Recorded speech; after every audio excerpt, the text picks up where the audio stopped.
నిన్ను స్వస్థపరిచి యెహోవాను నేనే. హల్లెలూయా. ప్రియ సహోదరి సహోదరుడా, యేసయ్య స్వస్థపరిచే దేవుడండి. యేసయ్యను నమ్మండి.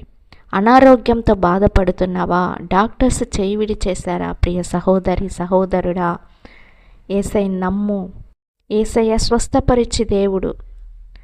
హల్లెలూయా. నిన్ను స్వస్థపరిచే దేవుడు యేసయ్య. యేసయ్య పైన నీ నమ్మకం పెట్టు. నీ నమ్మకం యేసయ్య పైన పెట్టు ప్రియ సహోదరి సహోదరుడా. నువ్వు విశ్వసిస్తే ఆయన నిన్ను స్వస్థపరుస్తాడు. యేసు నామం నీకు మంచిది కలుగచేస్తుంది. ఆయన నామంలో స్వస్థత విడుదల ఉందండి. యేసయ్యను నమ్మండి. ప్రియ సహోదరి సహోదరుడా, మీకు మంచి ఆరోగ్యాన్ని దయచేస్తాడు. మీ కన్నీటిని తుడుస్తాడు. హల్లెలూయా. రక్షణ పొందండి, మారు మనస్సు పొందండి. God bless you.